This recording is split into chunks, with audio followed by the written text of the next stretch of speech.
அன்பார்ந்த எனதருமை யூடியூப் நேயர்களுக்கு வணக்கம். இது ஒரு முக்கியமான பதிவு தான்.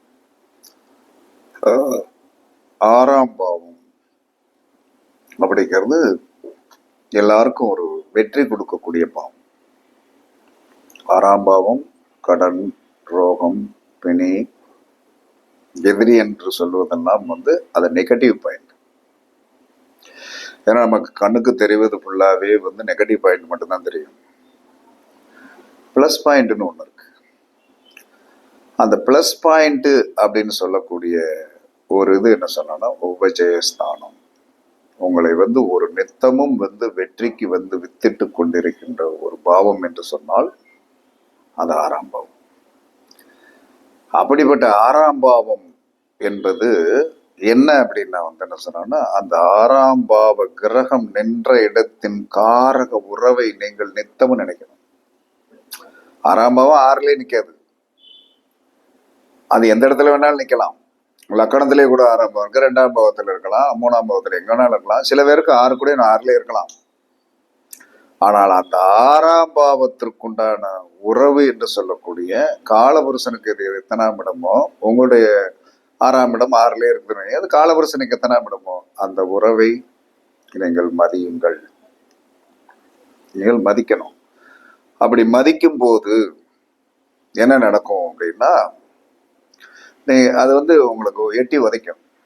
ஆறாம் பாவத்திற்குண்டான கிரகம் எந்த இடத்தில் நிற்கிறதோ அந்த இடத்த நீங்க நாடி போக வேண்டிய சூழ்நிலை வரத்தான் செய்யும். கழுத இருக்கு பார்த்தீங்களா, உதைக்கும், உறுதியாகவே உதைக்கும். உங்களை சீத்தோ அப்படின்ட்டு என்ன சொன்னா, இன்சல்ட் எவ்வளவு தூரத்திற்கு பண்ணுமோ அவ்வளவு தூரத்துக்கு பண்ணும். இப்ப இன்சல்ட் பண்ணும். அந்த இன்சல்ட் என்ன சொல்றான்னா பண்ணும்போது நமக்கு என்ன செய்யணும்னாப்பா, இந்த கழுதையை போட்டுக்கிட்டு அப்படின்னு சொல்லிட்டு நம்ம வெளியே வருவோம். வெளியே வந்துட்டு என்ன செய்வோம்னா நம்ம தோல்வியில முடிஞ்சிடும். அவன் தான் என்ன சொன்னானா, அது உதைபட வேண்டிய பாவம். உதைபட வேண்டியதுன்னா மனசை சங்கடப்படுத்தக்கூடிய பாவம். அந்த மனசை சங்கடப்படுத்தக்கூடிய பாவத்தை நாம் நித்தம் என்ன சொன்னா கனம் பண்ணித்தான் ஆகணும். ஏன்னா நமக்கு நித்தம் வெற்றி வேணும். அப்ப என்ன சொல்றான்னா, ஆறாம் பாவம் என்பது என்ன சொல்றான்னா துன்பத்தை கொடுத்து ஒரு வெற்றியை கொடுக்கக்கூடிய இடம். துன்பத்தை கொடுத்து வெற்றியை கொடுக்கும். அது துன்பத்தை அதற்குண்டான காரகத்துவத்தின் மூலமாக கொடுத்து கொண்டேதான் இருக்கும். ஆனால் அதை நாம் கனம் பண்ண அந்த உறவை நாம் கனம் பண்ண என்ன நடக்கும் அப்படின்னா, நம்மளுடைய வாழ்க்கையில் நம்மளை அறியாமலே பெரிய வெற்றி கிடைச்சிடும். அப்ப இது என்ன சொல்றான்னா, இது மனித வாழ்க்கையில் இதை புரியாம என்ன சொல்றான்னா, இப்ப ஒருத்தர் ஆறுக்குடையவர் என்று சொல்லக்கூடியவர் என்ன சொல்றான்னா, ஆறுக்குடையவர் சந்திரனாய் அவர் 7ல் போய் உட்காந்துட்டாருன்னு வைங்க. ஆறுக்குடையவன் சந்திரனாய் 7ல் போய் உட்காந்தாச்சுன்னா உதயறது யாரு? மனைவி. ஆறுக்குடையவன் சந்திரனாகி 7க்குடையவன் 7ஆம் இடத்தை 7ஆம் இடத்தில் போய் நின்றால் மனைவி காலம் புருஷனை மதிக்க மாட்டான். ஏன்னா 7ஆம் இடத்துல போய் உட்காந்து 7ஆம் இடம் என்ன செய்ய உதயும். 7ஆம் இடம் உதயும். அப்ப உதயும் போது இவன் யோசனை பண்ணி பார்க்கணும், இந்த உதயிற இடத்துலதான் நம்ம வெற்றி இருக்கு, உதயிற இடத்துலதான் வெட்டிட்டு இருக்கோம். இப்ப நான் எனக்கு 6 9ல் இந்த கோயிலுக்கு போகணும்னா என்ன சொல்றான்னா, எப்பயுமே கோயில் என்பது 9ஆம் இடம். இந்த இடத்துக்கு போகும்போது பூசாரி என்ன செய்வான் தெரியுமா, அவனுக்கு என்ன தெரியுமோ தெரியாது, ஒரு டேக் இட் ரெஸ்பான்சிபிள் கொடுக்க மாட்டான். நமக்கு பொச்சு வரும். அப்ப பொச்சுன்னு வரும்போது இந்த நாயோட இதுக்கெல்லாம் சண்டை போட்டுக்கிட்டு அப்படின்னு சொல்லிட்டு நம்ம நமக்கு துட்டை போட்டுட்டு ஏதாவது கடவுளை கனம் பண்ணிட்டு நம்ம பாட்டுக்கு வருவோம். அப்ப நம்மளுடைய வெற்றி எங்கே இருக்கிறது? கோவிலுக்கு போனா இருக்குது. டெய்லி கோயிலுக்கு போயாச்சுன்னா வெற்றி இருக்கிறது. கோயிலுக்கு போயாச்சுன்னா நமக்கு வெற்றி இருக்கிறது. ஒரு மனிதனுக்கு 7ஆம் இடத்துல வச்சிருக்கான், ஒரு மனிதனுக்கு 4ஆம் இடத்துல வச்சிருக்கான். ஒரு மனுஷனுக்கு ஆறுக்குடையவன் என்ன சொன்னான்னா 5ல் போய் உட்காந்துருப்பான். பெத்த பிள்ளை என்ன சொன்னான்னா, அப்பாவை போயா வாயா அப்படின்னு பேசுறான். இவன் நீ கணம் பண்ண உனக்கு யோகம் வந்து கொண்டே இருக்கும்.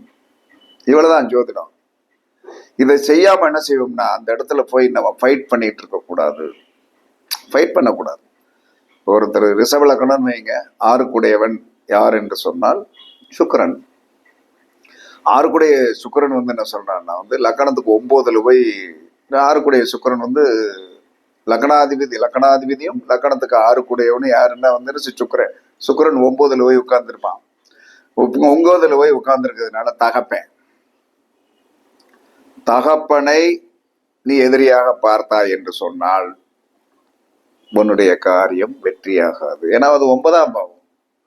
9ஆம் பாவம் என்று சொல்லக்கூடியது தகப்பன் உயிரோடு இருக்கின்ற வரை நீ தகப்பனைத்தான் வந்து தகப்பனைத்தான் நீ வந்து என்ன சொன்ன வந்து கணம் பண்ணணும்.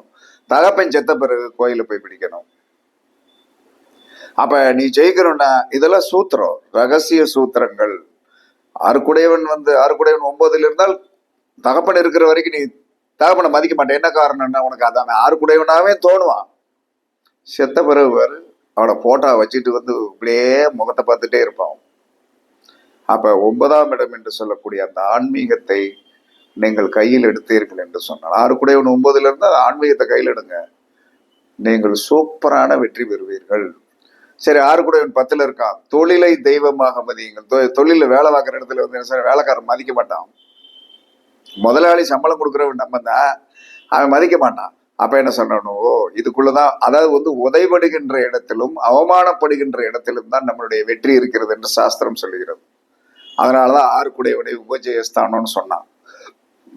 அந்த உபஜயஸ்தானம் என்பது அப்படித்தான் இருக்கும். அப்ப ஒவ்வொருத்தருடைய வெற்றி எங்கே இருக்கிறது? 6ஆம் பாவத்துல தான் இருக்குது. 6ஆம் பாவத்துக்குடையவன் நின்ற இடத்தில் உட்கார்ந்திருக்கிறது. நின்ற இடத்தில் உட்கார்ந்துருக்கு. இப்போ ஒரு கும்பலக்கணத்துக்கு 6 செஞ்சுனா 5ல் உட்கார்ந்துருந்ததுன்னா பிள்ளை மதிக்காது. பிள்ளை மதிக்காதுன்னா வந்து என்ன சொல்றான்னா வந்து நம்ம பிள்ளை என்ன, இந்த பிள்ளை பயிர் நம்ம பெத்த பிள்ளை வந்து என்ன சொன்ன எப்பவும் பார்த்தாலும் வந்து அப்பங்கிட்டே ஒட்டிக்கிட்டு இருக்குது, ஆத்தாளை பத்தி கவலையை விட மாட்டேங்குதுன்னா என்ன சொன்னா நம்ம அப்படி விடக்கூடாது. நம்ம தூக்கி கொஞ்சி அரவணைச்சு அந்த அரவணைப்பை பெற அங்க வெற்றி வெற்றி வெற்றி வெற்றின்னு போயிட்டே இருக்கும். எது மதிக்கப்படாமல் இருக்கிறதோ, எது வந்து என்ன சொன்ன பிரச்சனைக்குரியதாக இருக்கிறதோ, அதுவே வெற்றியை கொடுக்கும் பாவமாக இன்று வரை மறைமுகமாக செயல்பட்டு கொண்டிருக்கிறது. கோடிகளை கொடுக்கக்கூடிய பாவம் 6ஆம் பாவம், ஆறுக்குடையவன் நின்ற இடம். அதை பிடிக்கணும். அதுல அவமானம் இருக்கு, நம்ம நல்லா தெரிஞ்சு வச்சு. ஆறுக்குடையவன் லக்கணத்துக்கு தான் எடுத்துக்கிடணும். அப்ப இந்த ஆறுக்குடையவன் வந்து என்ன சொல்றான்னா வந்து ஒரு சந்திரனாகி அந்த சந்திரன் 7ல் போய் உட்கார்ந்துருந்தாண்டா இவனுக்கு என்ன சொல்றான்னா வந்து 7ஆம் பாவத்தை தேடி தேடி சலிச்சு போவான். சலிச்சு போயிட்டு என்ன சொல்றானா, சனியம்பா கல்யாணம் ஆகுது, காடையத்தாவது அப்படின்னு விட்டுருவான். அப்ப இதெல்லாம் ஜோதிட நுணுக்கங்கள் தான். இதற்குள் தான் வெற்றி இருக்கிறது. இதை தவிர வந்து எங்கேயுமே வெற்றி கிடையாது. போய் சுத்த வேண்டிய அவசியமே கிடையாது. எதுக்கு சுத்தணும்? தேவையில்லாம சுத்தி என்ன பண்ண போறீங்க? எந்த இதுலையுமே வந்து நீங்கள் தேவையில்லாமல் சுத்தி வந்து வெற்றி பெற முடியாது. தேவையில்லாம சுத்தினா அது ஒரு ஹாப்பினஸா இருக்கும். ஒரு இடத்துக்கு போனோம், ஏதோ ஒன்று நடந்துரும் அப்படின்னா, நடப்பது நம்ம ஜாதகத்துக்குள்ளதான். அப்ப நடப்பது நம்ம ஜாதகத்துக்குள்ளதான் அப்படின்னு சொல்லி வரும்போது, அந்த நடக்கின்றதை வந்து ஜாதகத்தை முழுமையாக பார்த்து நாம் வெற்றி பெறணும். ஜாதகத்தை பார்த்து வந்து நம்ம முழுமையான வெற்றி பெற முடியவில்லை என்று சொன்னால் ஜாதகமே பிறகு வந்து உங்களுக்கு வேலை செய்யாம போயிடும். அதனால வெற்றியை கொடுக்கக்கூடியது, அசிங்கப்படுத்தக்கூடிய பாவமே ஆறுக்குடையவன் நின்ற பாவம் தான் அசிங்கப்படுத்தும்.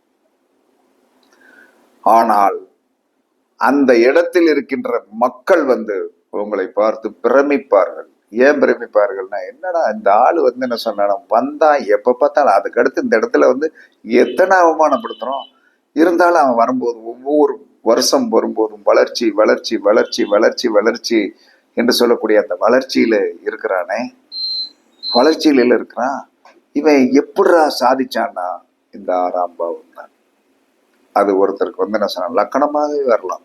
லக்கணத்துல 6 கூட உட்கார்ந்தா லக்கணம் வந்து நம்மளை நாமளே மதிக்க மாட்டான்.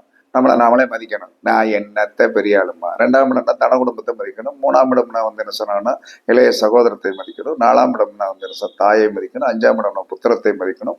6 கூடவன் 6ல் இருந்தால் எதிரியையும் வந்து என்ன சொன்னானா, ராமன் என்ன சொன்னார், ராவணன் வந்து நிராயுத பாணியாக வந்து என்ன சொல்றான்னா வந்து எல்லாத்தையும் இழந்துட்டு நிற்கும் போது, இன்று போய் நாளை வா, இன்று போய் நாளை வா, இன்னைக்கு ஒன்றும் அவசரம் இல்லை, நீ நிராயுத பாணியாக இருக்கேன் என்பதற்காக உன்னை நான் போட்டு தள்ள மாட்டேன், இன்று போய் நாளை வா, சண்டையை வச்சுக்கணும் அப்படின்னாரு. அப்ப அந்த எதிரியையும் மதிக்கக்கூடிய பண்பு நம்மகிட்ட இருக்கணும். 7ஆம் இடத்தில் இருந்தால் மனைவியை போட்டு மதி, 8ஆம் இடத்தில் இருந்தால் ஆயுள் ஸ்தானத்தை மதி. ஆயுள் ஸ்தானம் என்பது என்ன சொல்றான்னா, உன்னுடைய ஆயுளை நீ, ஆயுள் ஸ்தானம் என்பது சாதாரண விஷயம் கிடையாது.